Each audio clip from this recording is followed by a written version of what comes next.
Glória a Deus. Amém. O pastor Assis é meu amigo. Então, amigos falam muito bem. Mesmo com os defeitos, eles conseguem ver só o lado bom. Glória a Deus, né? Fico feliz, me sinto muito honrada. O pastor Assis e o pastor Mateus, assim, o Senhor os colocou na minha vida no momento que eu estava voltando, tinha voltado do campo missionário. E quando a gente volta do campo missionário, a gente já chegou de volta no país da gente, mas o nosso ritmo, o nosso coração continua lá. E eu disse para o pastor Assis, eu estou aqui, preciso trabalhar, vamos lá, arranje alguma coisa para mim. E eu louvo a Deus, porque quando a gente... Senhor? Não, eu estou muito feliz, não estou arrependida. E cada vez que o pastor Assis me dá uma missão, eu me sinto privilegiada em poder compartilhar daquilo que o Senhor tem feito, né? Poder falar do como o Senhor é bom e de como a sua misericórdia dura para sempre e de geração em geração é a sua fidelidade, é a fidelidade do Senhor. Então, amados, vamos abrir a nossa apostila. Eu quero dizer para vocês que mesmo que vocês não ouçam e não vejam todas as pessoas que estão aqui, que escreveram esse material, eu os motivo a ler esse material em casa, por completo, porque cada artigo que está aqui pode fazer um trabalho muito grande na sua vida, pode fazer diferença no seu ministério. Então, aproveite, leia, se engaje, deixe Deus falar com você através desses textos. Eu tenho certeza que você vai ser muito abençoado. O nosso tema está depois da página 12. Não é a página 13, mas vem depois da página 12. Glória a Deus. Muito bem. Então, hoje não teremos crise com o tempo. Avançando em tempos de crise vocacional. Então, vamos abrir as nossas Bíblias no livro de 2 Timóteo, capítulo 1, versículos 8 a 10. Eu acho muito interessante como o Espírito Santo de Deus usa Paulo para falar a Timóteo, aquele discípulo que ele mentoreou e que ficou trabalhando em igrejas da Ásia como um pastor. E esse jovem Timóteo recebe a seguinte mensagem do seu mentor: suporte comigo os sofrimentos pelo Evangelho, segundo o poder de Deus que nos salvou e nos chamou em sua santa vocação, não em virtude de nossas obras, mas por causa da sua própria determinação e graça. Esta graça nos foi dada em Cristo Jesus, desde os tempos eternos, sendo agora revelada pela manifestação de nosso Salvador, Jesus Cristo. E esse texto, falar de vocação, e não falar de Paulo, e não falar de Timóteo, né, é muito difícil. Porque foram pessoas que tiveram chamadas diferentes, mas que elas se posicionaram diante dessa chamada de uma forma muito completa, de uma forma muito inteira.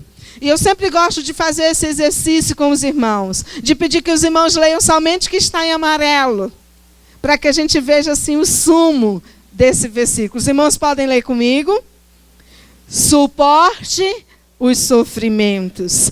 Deus nos salvou e nos chamou com uma santa vocação. Ele nos chamou com o quê? Com uma santa vocação.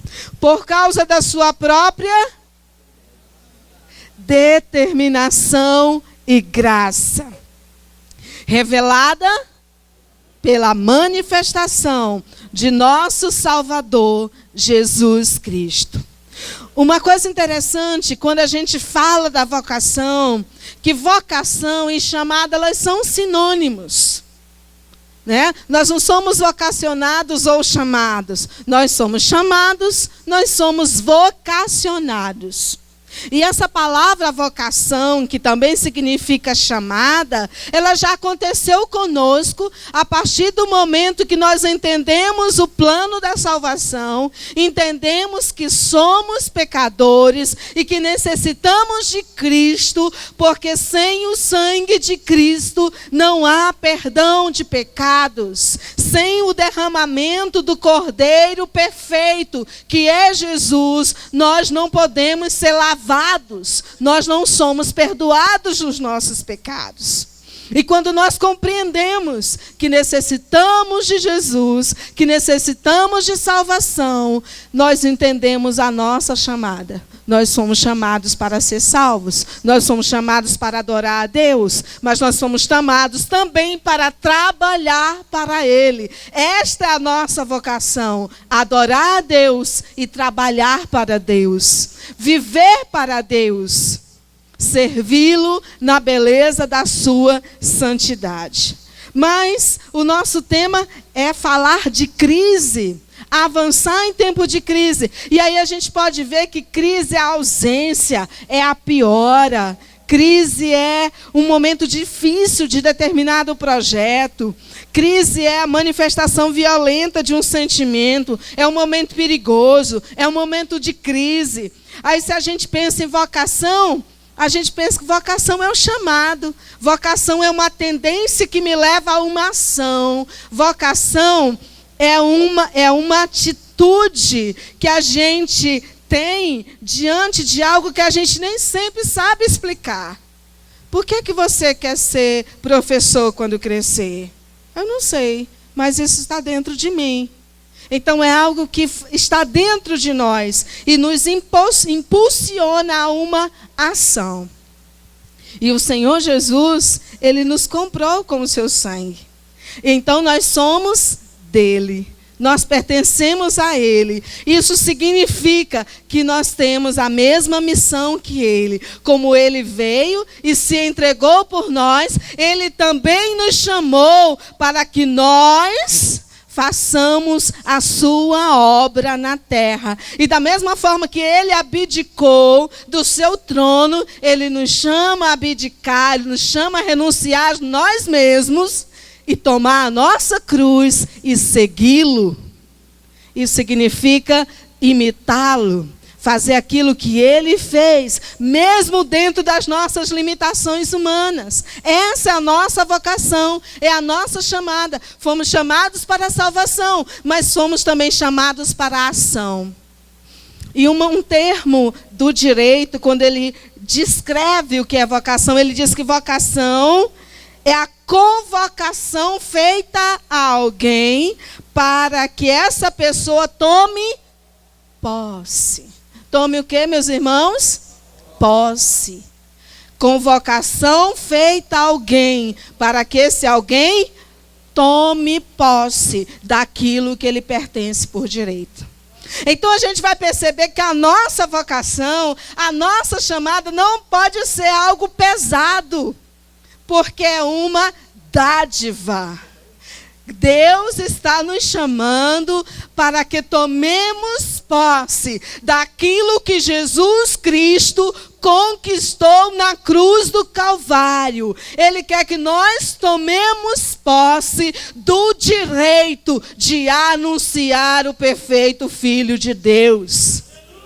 Então a nossa vocação não pode ser algo penoso, algo contristado. Oh, é uma pessoa tão boa, é tão inteligente, mas tem vocação para o ministério. Oh, Jesus, tem misericórdia. Ah, essa pessoa, essa moça, tão inteligente, tão bonita, mas vai ser missionária, irmão. Então parece que ao assumir a nossa vocação, o mundo, e às vezes até a igreja, olha como algo penoso. Poderia ser qualquer coisa, mas escolheu o ministério. Mas escolheu ser missionário. Quando, na verdade, A exclamação deveria ser ao contrário. Poderia ser qualquer coisa, mas escolheu a melhor de todas. Escolheu entregar a sua vida a serviço do Mestre. Porque a nossa vocação não é pesada. A nossa vocação é a mesma vocação do perfeito Filho de Deus. Ele veio e fez. E quando ele subiu, ele disse: agora é com vocês. Agora eu vou operar, eu vou fazer através de vocês. Vocês serão conhecidos como os meus discípulos. E em meu nome vocês farão obras maiores do que as obras que eu fiz. Porque eu estou dando poder e autoridade para vocês. Porque a vocação, ela é uma dádiva. É um direito comprado por Jesus na cruz do Calvário, porque só pode falar de Jesus quem conhece Jesus de perto. Então, todo crente que tem o Senhor Jesus, ele tem a santa vocação de anunciar o reino de Deus na terra. Então, a gente pode dizer que a crise vocacional pela qual estamos passando é a ausência e a carência de crentes. Essa é a parte difícil. Que atendam e que tomem posse. Não apenas atendam, não apenas compreendam. Sim, eu fui chamado. Eu fui chamado e eu estou esperando para saber o que Deus quer fazer comigo. Porque quando a gente entende o chamado é algo que nos incomoda tanto, nos move, nos põe em ação, que a gente não consegue mais viver como era antes. E por que nós estamos em crise? Porque faltam pessoas para o campo missionário. Ontem eu ouvi o pastor Assis dizendo: se alguém aqui tem um chamado, nós temos um campo com sustento. Se você quiser, você pode ir amanhã. E eu estava lá atrás, eu levantei a minha mão. Quem me dera que já fosse agora que eu voltasse para o campo missionário para viver só para isso. Mas ninguém levantou a mão. Será que ali não tinha um chamado? Não tinha um vocacionado? Sim. Mas a gente fica esperando o tempo bom, o quando der, o se for assim. Então essa ideia de ir no meu tempo, do meu jeito, dentro das minhas condições, tem gerado uma crise. E essa não é a primeira vez que eu ouço esse apelo. Se tiver alguém aqui, eu estava numa conferência missionária em uma das nossas igrejas no interior aqui do Maranhão, e o pastor fez isso, e ele falou umas 10 vezes: irmãos, nós temos uma parceria com instituição tal. Se tiver algum jovem aqui, algum jovem casal, que queira se preparar para a missão, a igreja está à disposição para lhe manter, meu irmão. E eu estava atrás chorando, e gemendo, e lamentando. Porque nós fomos chamados, mas nós precisamos entender que quem nos chamou está acima de nós, está acima da nossa vontade, está acima, inclusive, da nossa compreensão. Quem nos chamou é soberano, e nós temos a opção, sim, de dizer não. Porque não é pela força e nem pela violência, mas quando o Espírito Santo de Deus encontra lugar na vida de cada crente, desaparece a crise vocacional, desaparecem as dúvidas e os braços começam a se levantar, porque entendemos que não pertencemos a nós mesmos. Nós temos uma crise E essa crise, esse texto, continuando em 2 Timóteo capítulo 3, e esse texto é um texto muito assustador, porque quando a gente pensa, nos últimos dias, vocês vão enfrentar tempos terríveis. Então a gente já olha para o lado de fora da igreja. Os tempos terríveis das pessoas avarentas, desobedientes aos pais, soberbas, egoístas, presunçosas. Elas estão longe de nós. Mas se essa crise toda está lá fora, por que está faltando gente para ir? É porque essa crise já entrou.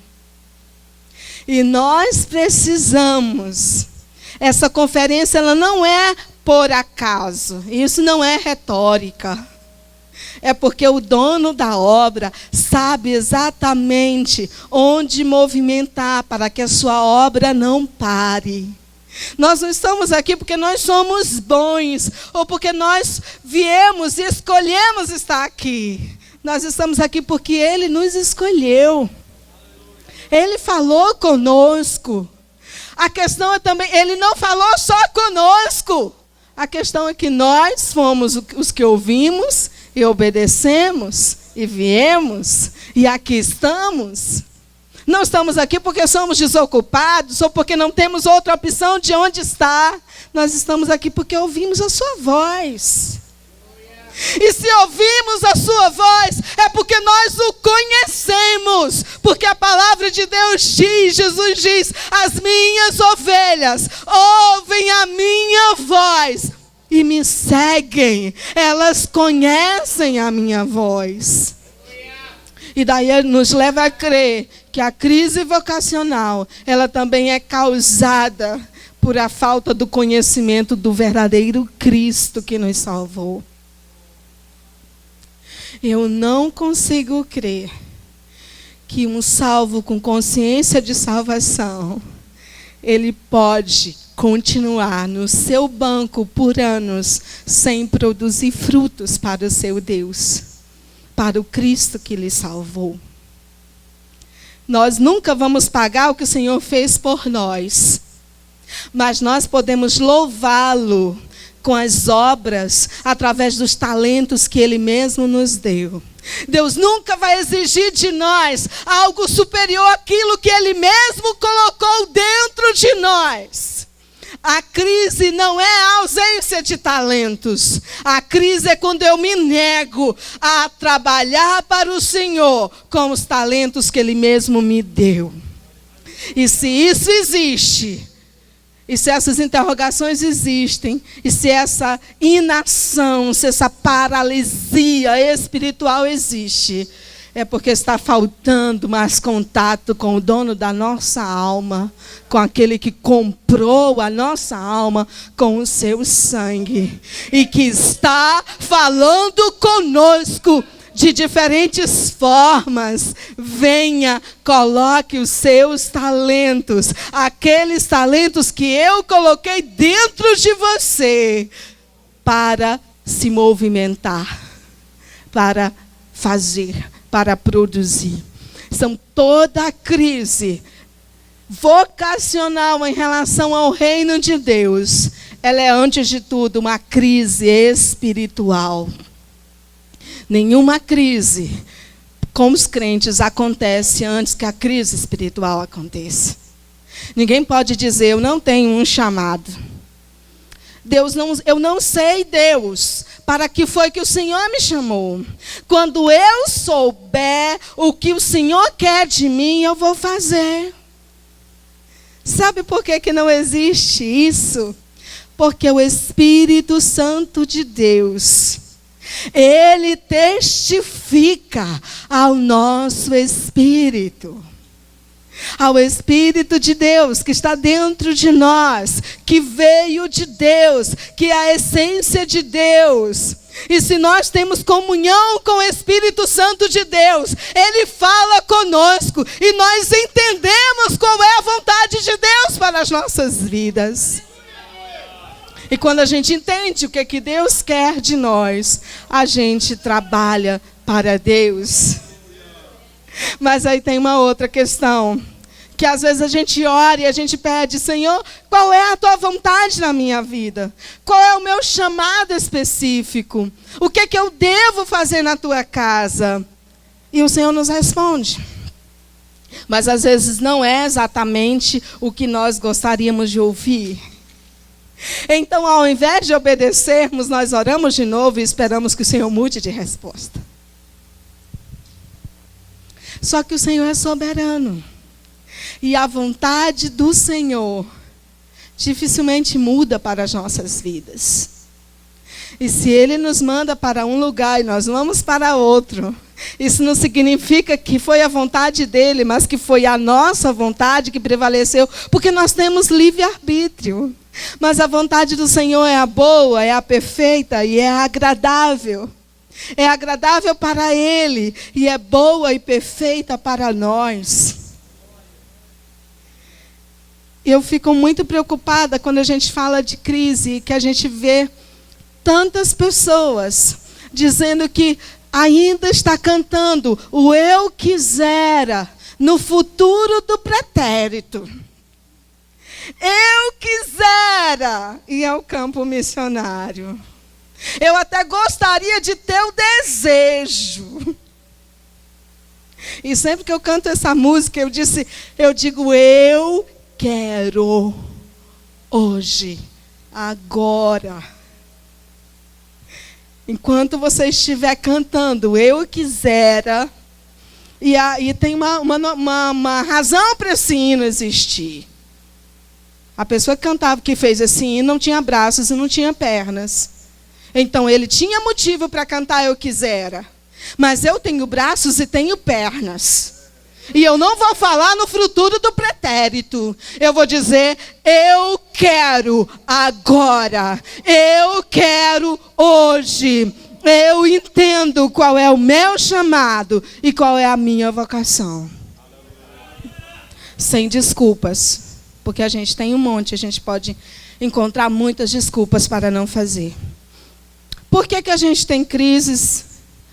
E eu estava falando ontem sobre isso. E é uma coisa muito difícil da gente falar, na frente de pastores, na frente de missionários, na frente de toda a igreja. Isso não significa que isso esteja acontecendo aqui, até porque a crise vocacional, ela não é da Assembleia de Deus, ela não é da Semadema, ela é do mundo. Você pode conversar com crentes do mundo inteiro e todos vão falar a mesma coisa.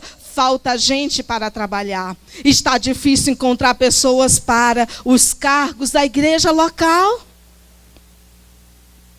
E aí eu puxo agora para a minha área, que é do Departamento Infanto-Juvenil, e muitas vezes os pastores dizem, irmã Sueli, eu quero fazer um treinamento aqui, mas eu não tenho nem a quem treinar. Me ajude. Primeiro você tem que vir aqui, fale com a igreja, motive, diga da importância das crianças, para ver se a gente consegue despertar o povo. Então nós não estamos falando de uma crise que acontece aqui em Zedoca, o que acontece aqui no entorno dessa cidade, mas uma crise que afeta todo mundo cristão, porque nós estamos vivendo num mundo de muita ocupação, de muito ativismo, onde Cristo e o reino de Deus já não é mais a primeira coisa em que nós pensamos quando acordamos pela manhã. E às vezes nós mesmos já acordamos pensando na reunião, no trabalho. Jesus tem misericórdia, Jesus manda a gente. Mas por que nós estamos vivendo esse momento no mundo? Primeiro, por essa visão que a gente herdou do trabalho missionário como um trabalho difícil, onde o missionário passa fome, onde as pessoas que vão são aquelas que não deram certo em lugar nenhum. E a visão missionária, esse tipo de visão missionária não é a visão ampla, não é a visão completa, e eu lhes garanto que não é a visão de Deus. Deus teve um filho, um único, e fez dele missionário. Isso significa que nós somos colegas de Jesus, colegas de trabalho de Jesus. E isso é muita coisa. Pense num colega poderoso que eu tenho. Visão e missão parcial.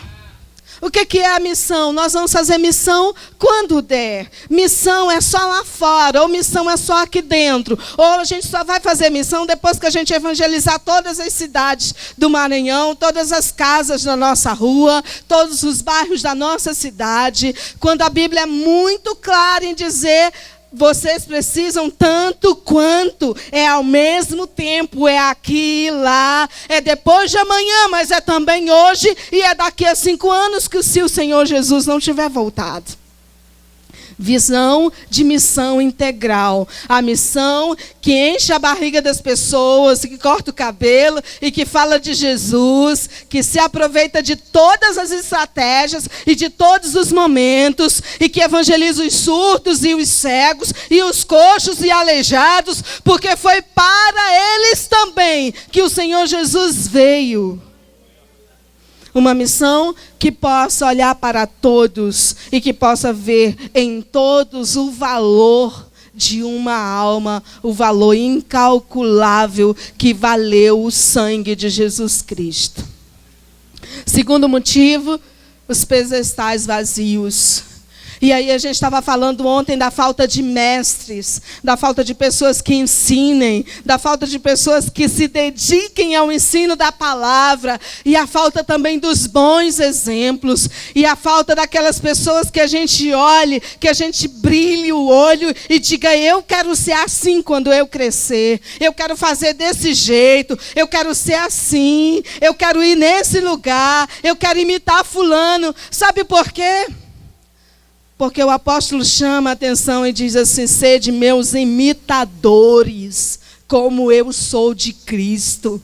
E nós, amados irmãos, estamos sendo chamados para atender a esse desafio de nos parecermos tanto com Cristo, de termos tanta intimidade com Cristo, ao ponto de termos a ousadia de dizer: faça o que eu faço, ande como eu ando, fale o que eu falo, porque se você fizer isso, você estará imitando Cristo. E nós precisamos dessa ousadia, sim. E nós precisamos olhar para as futuras gerações, ou para as gerações que já estão no presente, as crianças pequenas de 5, 6 anos, os pré-adolescentes, os jovens, e olhar para nós mesmos e pensarmos: o que é que elas estão aprendendo de Cristo comigo? O que é que elas estão vendo de Cristo na minha vida? No que é que eu estou sendo útil para que elas desejem servir ao Senhor com todo o seu coração, com todo o seu tempo, com todos os seus talentos, com toda a sua inteligência? E nós somos chamados, sim. Nós temos exemplos, sim, mas nós somos muitos. E quanto mais imitadores de Cristo houver através de cada um de nós, nós ajudaremos o Senhor Jesus a levantar uma geração diferente da geração narrada em Juízes, que não conhecia o Senhor e foi levada a servir os Balaíns. Porque quando o Senhor determina em Deuteronômio 6, vocês vão ensinar os filhos e aos filhos dos filhos, em casa, andando pelo caminho, deitando e levantando, colocando na testa, amarrando no braço, escrevendo na porta, colocando no batente, que eu sou o Senhor, eu sou o Senhor. Mas Israel se esqueceu disso. Foi plantar as suas vinhas, os seus campos de trigo, construir as suas casas, e outra geração se levantou que não conhecia o Senhor. Mas eu e você, meus irmãos, estamos aqui, conhecendo o Senhor, amando o Senhor. Nós estamos aqui porque entendemos o nosso chamado. E agora Deus nos convida, nos desafia a ocupar os pedestais das crianças e dos pré-adolescentes e dos jovens, que eles olhem para você e digam: eu quero me parecer com o irmão. Eu quero ser assim quando eu crescer. Eu quero ser usado por Deus dessa maneira. Paulo diz aos Coríntios, 2 Coríntios 15, o que primeiramente vos entreguei foi o que recebi. E nossas crianças só vão poder entregar a mensagem da salvação se elas receberem de nós que conhecemos ao Senhor e que podemos sim ser exemplo para essa geração. Podemos sim ser imitadores de Cristo e pela graça de Deus termos a ousadia de dizer: faça o que eu faço, fale o que eu falo, ande como eu ando e você estará imitando a Cristo. Aí outro motivo de crise são as pseudo-prioridades. Por que a gente está em crise vocacional? Porque a gente tem aprendido que missão a gente faz quando? Missão a gente faz se. Eu não conheço essas condicionais na Bíblia. Nunca vi o Senhor chamar alguém e dizer assim: ô Moisés, eu estou te chamando hoje para você ir quando o teu filho crescer.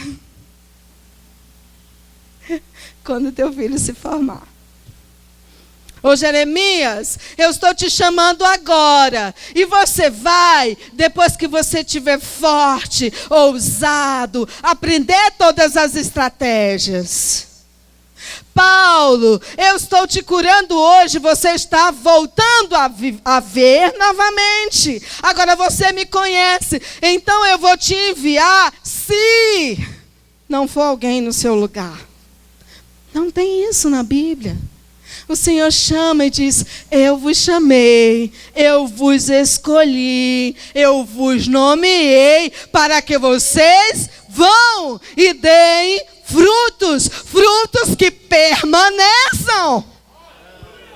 Não há condições. As minhas prioridades, elas não são nada diante das prioridades do Rei dos Reis, do Senhor dos Senhores. Até porque as minhas prioridades jamais me farão felizes como as prioridades do meu Deus realizadas na minha vida.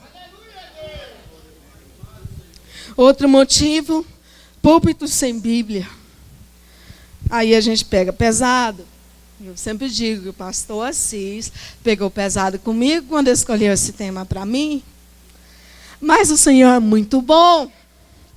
E eu reafirmo para os irmãos, púlpitos sem Bíblia. E nós temos os ventos de doutrinas, as doutrinas neopentecostais do lenço, da água, da campanha essa, da campanha aquilo, do cai, do voa, do vê, do anjo que está mais importante que Jesus, porque pegamos, e muitas pessoas pegam um pedacinho da Bíblia que lhes interessa. E quando eu falo de púlpito sem Bíblia, eu digo púlpito sem a Bíblia toda. A Bíblia está presente, mas ela não está presente como ela mesma fala dela. Toda Escritura é boa, toda Escritura é proveitosa, toda Escritura é divinamente inspirada. Toda, a que me agrada, a que me desagrada, a que me consola, a que me repreende, a que me dá promessa e a que me dá juízo. Toda a Escritura é inspirada. E a Bíblia deve ser pregada toda, inteira. E aí a gente ficou com medo de falar do inferno, de falar do juízo de Deus, de falar que o Senhor abate, derruba, extermina. Ele continua poderoso. E a palavra dele é inspirada toda, é boa toda, e precisa ser dita toda, ensinada toda, inteira, completa, porque ela é a espada que penetra até a medula, até o ponto de dividir. E me diz e me confronta. A palavra é leite, mas ela é também martelo. E ela precisa ser pregada inteira. Porque quando a gente recebe a palavra inteira, a gente sabe que se não for, vai pagar o preço. Mas a gente também sabe que se for, ele diz: eu nunca te deixarei, eu jamais te abandonarei. Pode uma mãe que amamenta se esquecer do filho, mas eu não me esqueço de ti. Eu te sustento, eu te ajudo, eu te levanto. Se você passar pela água, eu vou passar contigo, e pelo fogo também. Por último, a síndrome da felicidade, porque que a gente está em crise vocacional. E eu gostaria que você abrisse Mateus 6:5 rapidamente, que ele dá para nós a verdadeira receita da felicidade. E esse termo bem-aventurança significa justamente isso: feliz, feliz, feliz. Nós só queremos ser felizes uma vez, mas quando nós nos colocamos dentro do projeto de Deus, Deus nos convida e nos possibilita e dá a receita de sermos felizes, felizes e mais felizes ainda. E aí você vai ver quem é que é feliz, quem chora. Quem é que é feliz? Quem é humilde. Quem é que é feliz? Quem tem sede e fome de justiça. Quem é que é feliz? Quem é perseguido pelo amor do nome do Senhor. Essa é a receita de felicidade do Senhor. A receita de felicidade do Senhor não combina com a nossa receita de felicidade.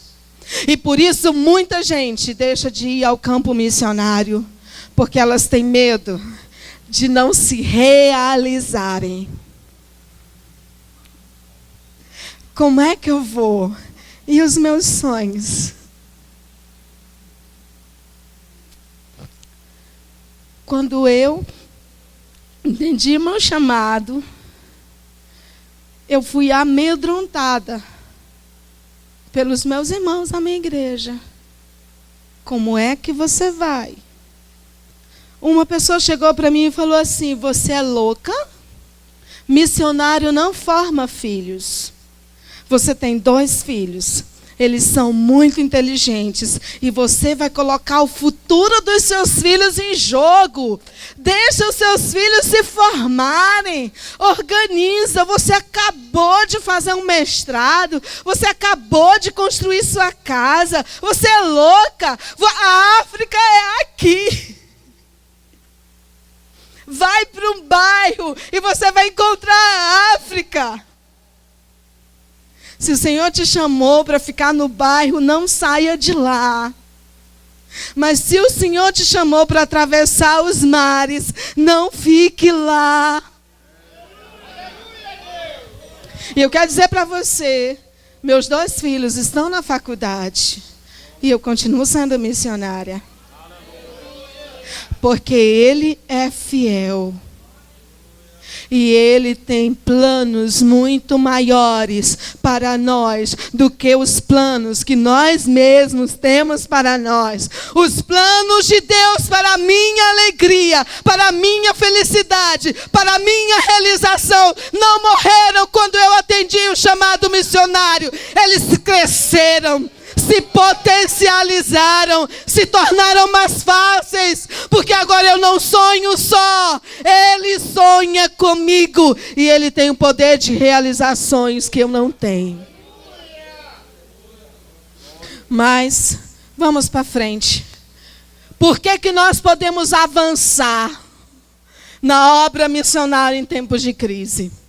Primeiro, porque a crise sempre existiu e sempre existirá. E muitas vezes é no caos que o Senhor faz nascer grandes reinos e grandes reis. Quando o Senhor olhou para a terra, a Bíblia diz que a terra estava sem forma e vazia. Sem forma e vazia. Estava em crise. Era um caos. Mas a voz do soberano Deus disse: haja luz. E haja, e haja, e haja, e haja. E quando ele acabou de dizer para existirem as coisas, pelo poder da sua própria boca, e fez o homem à sua imagem e semelhança e colocou nesta terra, ele olhou e viu que tudo era bom, porque ele tem poder para fazer maravilhas no caos. Então nós não podemos pensar que a crise existe para nos paralisar. Talvez a crise exista para nos fazer colocar novamente em primeiro lugar aquele que é o dono da obra. Porque quando não tem crise na nossa vida, eu fiz, eu faço, eu quero, eu vou, eu venho. Mas quando a crise chega, Senhor, se o Senhor quiser, eu vou. Senhor, se o Senhor mandar, eu faço. Senhor, se o Senhor quiser, se o Senhor mandar, eu sustento. Se o Senhor quiser que eu vá, se o Senhor quiser que eu faça, se o Senhor abrir as portas, se o Senhor me der, se o Senhor quiser, eis-me aqui, Senhor, só o Senhor pode. E quando a gente se derrete diante do Todo-Poderoso e reconhecemos que a nossa forma não funciona, a crise toma um novo sentido. E a gente diz assim: Senhor, muito obrigado por ela, porque agora eu tenho uma nova visão. Sabe por que a gente pode avançar na obra missionária em tempos de crise? Você pode ler comigo? Primeiro, você pode ler? Estou achando vocês tão silenciosos. Vamos ler comigo. Vamos lá, 1, 2, 3 e... Porque como igreja temos uma vocação divina. Como igreja temos uma vocação divina. Se alguém está em Cristo, nova criatura é. As coisas antigas já passaram, eis que surgiram coisas novas. E lá no final do versículo diz: ele confiou a mensagem da reconciliação a nós, pois, portanto, somos embaixadores de Cristo, como se Deus estivesse fazendo o seu apelo por nosso intermédio. Nós podemos avançar porque nós temos uma vocação divina.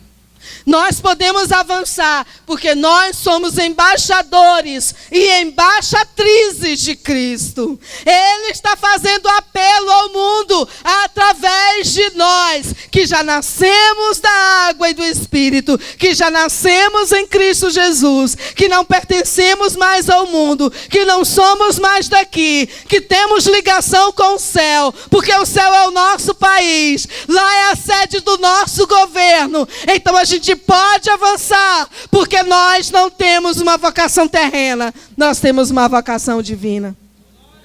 Mas a segunda coisa é, vocês podem ler? Porque como igreja temos uma vocação atemporal. Não está dizendo que eu tenho a vocação só no tempo das vacas gordas, mas no tempo da vaca magra também. Não está dizendo que nós temos uma vocação só para ontem ou para amanhã, mas que nós tivemos uma vocação ontem, temos uma vocação hoje e amanhã continuaremos sendo vocacionados, sendo chamados a agir. Nossa vocação não depende das circunstâncias, nossa vocação não depende do tempo, porque nossa vocação é divina. Por último, porque como salvos, conhecemos a natureza da nossa vocação e chamada. Uma coisa interessante é que quando nós nos colocamos nessa posição de salvos, isso é muita ousadia. Bater no peito e dizer assim: eu sou salvo. E alguém pode dizer: olha, você não pode dizer isso, porque você ainda não morreu. Eu digo: nem vou poder dizer quando eu morrer. Aliás, se aparecer alguém aí dizendo que viu a Sueli que morreu, dizendo que é salva, repreende em nome de Jesus, porque não sou eu. Eu tenho que dizer hoje, eu sou salvo, eu não estou, eu não serei, eu sou, porque Jesus Cristo derramou o seu sangue, eu entendi o meu pecado, eu me arrependi, levantei a mão e me proponho a ser fiel até o fim. Eu sou sim salva, porque se eu não for, se eu tiver dúvida da minha salvação, eu também não vou falar para ninguém. Quem tem dúvida da sua salvação, não tem ousadia para falar da salvação. E eu fico com muito medo quando a gente chama os crentes para evangelizar. Eles dizem assim, eu não vou, irmã, porque eu tenho muito medo de me perguntarem uma coisa que eu não sei. E eu sempre digo, mas você está indo ao lado do Espírito Santo que sabe de tudo. Então, se você pedir para Ele, Ele vai te dar resposta. A questão é se nós estamos nesse nível de intimidade com Ele, para poder dizer agora, amigo, o Espírito Santo é contigo. Eu nunca me fiz essa pergunta, eu não sei onde está a resposta, mas eu estou aqui. E eu sou salva. E como salva, eu pertenço ao corpo de Cristo. E pertencendo ao corpo de Cristo, eu estou ligado a Cristo. E o que Cristo conhece, eu posso conhecer, porque o Espírito de Cristo está dentro de mim. Então, como salvos, nós temos a ousadia e conhecemos a natureza da nossa chamada. Sabemos que fomos chamados para um propósito com Deus. Sabemos que fomos chamados para a salvação. Sabemos que fomos chamados para trabalhar. Sabemos que fomos chamados para honrar o nome do Senhor até que Ele volte ou até que Ele nos chame. Bom, para terminar, eu quero dizer que sim, o Senhor está nos vocacionando para avançar mesmo apesar e com a crise. Porque nós não vamos pensar que a coisa vai melhorar tanto. A gente pode até pensar, pelo que a Bíblia diz, que vai piorar. E se a gente ficar paralisado com a crise, então é bom a gente ficar onde a gente está. Mas como eu sei que essa não é a decisão do povo de Deus, de parar, porque a Bíblia diz, mas graças a Deus, que nos conduz em triunfo por nosso Senhor Jesus Cristo. Ele nos conduz em triunfo. Ele não diz que Ele apenas triunfou, que nós fomos conduzidos em triunfo. Ele fala no presente. Ele nos conduz em triunfo. Ele nos conduz em vitória. E isso independe se o tempo é de crise mais acentuada, de crise moderada, de leve crise, porque a nossa vocação é divina, atemporal. Nós conhecemos a natureza da nossa vocação, porque nós conhecemos quem nos chamou. E se nós conhecemos quem nos chamou, sabemos que Ele não conhece crise. E sabemos que Ele pode nos avançar em tempos de crise. Uma coisa interessante, quando eu olho para a história de Pedro, andando sobre o mar, e a gente olha muito mais para o Pedro sem fé, que diz, oh, Senhor, me segura, porque eu estou afundando. Mas quando eu pensei nesse texto de crise, eu pensei de uma forma positiva sobre aquele homem. Porque no barco existiam outros discípulos. E ele foi o único a dizer, posso ir ter contigo?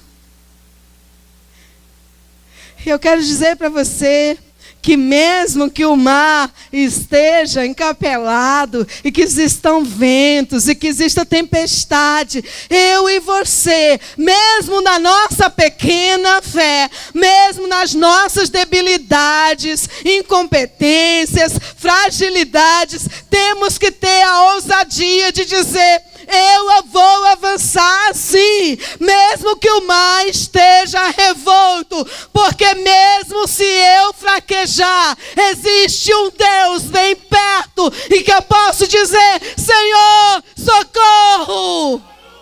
E a mão dele estará próxima de mim, estará à altura da minha mão, e ele me fará levantar novamente e andar sobre as águas novamente. Porque a Bíblia não diz que aquele discípulo foi nadando para o barco. Diz que o Senhor salvou e o levantou.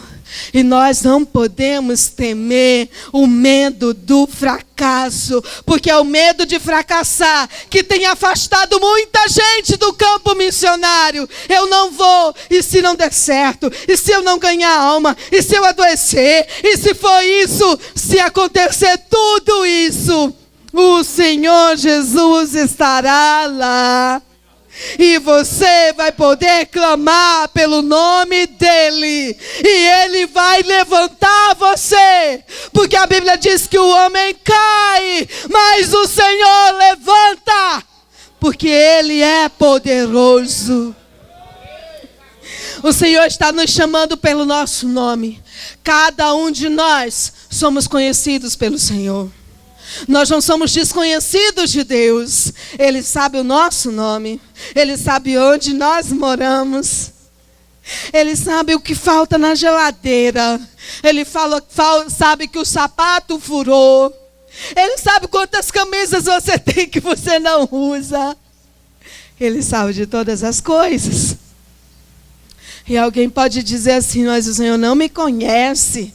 Eu não tenho tanta intimidade com Deus. Você pode até não ter intimidade com Deus, mas isso não tira o poder de Deus sobre a sua vida. E o poder de Deus de ser onipresente, onipotente e onisciente. E Deus sabe o nosso nome. E Ele nos chama pelo nome para fazer a sua obra. Mas Ele também está nos chamando para fazer um trabalho específico.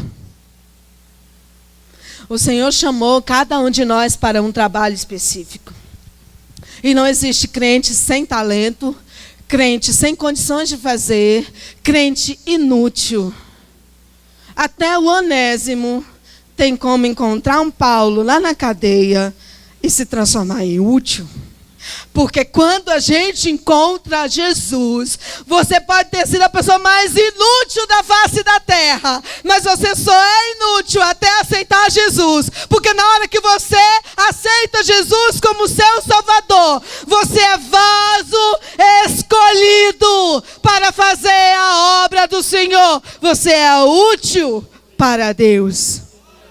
E Deus colocou em nós um desejo diferente.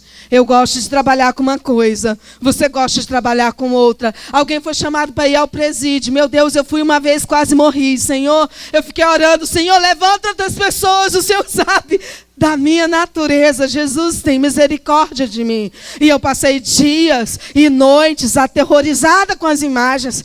E era um Talavera Bruce, no Rio de Janeiro, um presídio feminino. Que eu, como mulher, não passei por tantos constrangimentos.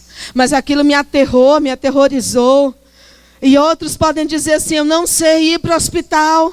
Mas tem alguém que o Senhor chama especificamente, que fica dizendo: terça-feira é dia de ir para o presídio. Glória a Deus! Eu digo glória a Deus que o Senhor nos chamou cada um para um trabalho específico.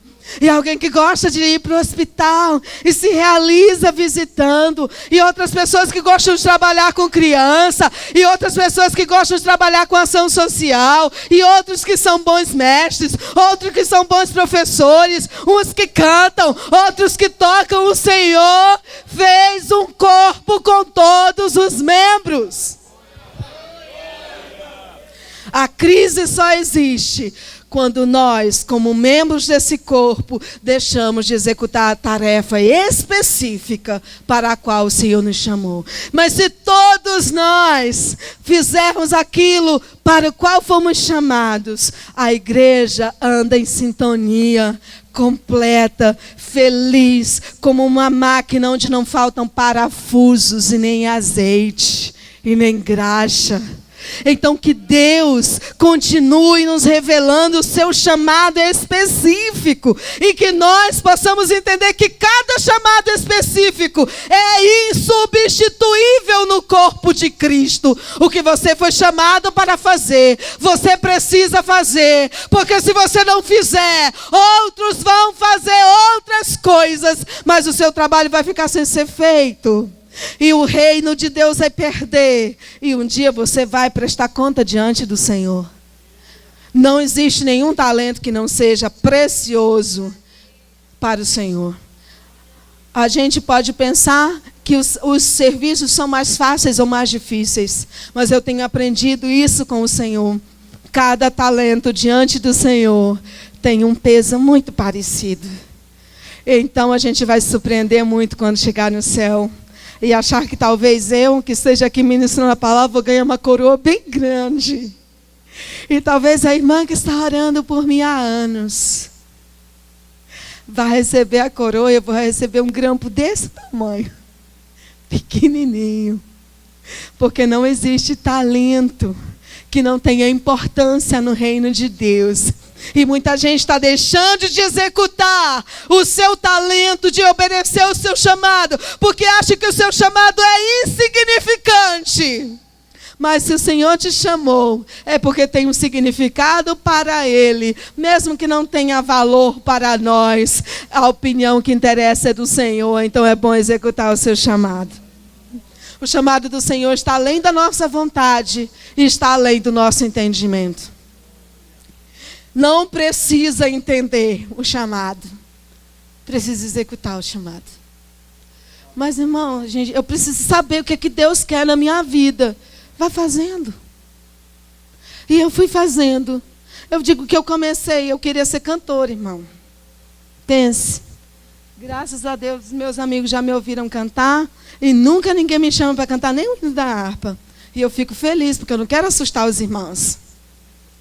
Graças a Deus que não foi a minha vontade que prevaleceu. O chamado do Senhor está além do que eu entendo, está além do que eu quero. Mas eu não preciso entender tudo. Eu preciso obedecer e deixar que a vontade do Senhor vá se revelando na medida em que eu possa suportar. Porque se o Senhor me dissesse tudo o que iria acontecer na minha vida por causa da obediência ao chamado, talvez eu teria dito amanhã. Então o Senhor, Ele vai mostrando aos poucos. Eu não preciso entender tudo. Eu só preciso crer que o melhor de Deus é melhor do que o meu melhor. Por último, Ele está nos chamando, nos capacitando e indo conosco. Eu gosto muito da visão do salmista, do Salmo 136. 126. E ele diz: aquele que sai andando e chorando com a preciosa semente voltará com júbilo, trazendo consigo os molhos, trazendo consigo os feixes. O sentido da chamada, talvez a gente não compreenda aqui na terra. Talvez a gente trabalhe o tempo todo e a gente nem imagine o impacto do nosso chamado, do nosso fazer. Talvez a gente não veja. E talvez a gente nem volte aqui na terra com os frutos. Talvez a nossa alegria nem seja aqui. Mas se a nossa alegria, mesmo não sendo aqui, for no grande dia, quando Ele nos chamar pelo nosso nome e nos mostrar e testemunhar sobre nós, quando nós deixarmos de testemunhar sobre Ele e Ele testemunhar sobre nós, nós vamos ver os frutos do nosso penoso trabalho. E o seu nome será glorificado em nós. E não será mais uma medalha, um diploma, uma placa na parede. Será um nome no livro da vida, um lugar no céu, alegria que nunca acaba. Essa é a nossa razão de trabalhar para o Senhor, em saber que um dia nós voltaremos. E esse versículo tem um sentido muito lindo. Nós voltaremos para Deus, nós voltaremos para o Pai, nós voltaremos para a nossa casa celestial com os frutos do trabalho chorado, suado, sofrido, criticado, mas nem por isso inútil. Que o Senhor nos abençoe e continue nos guardando.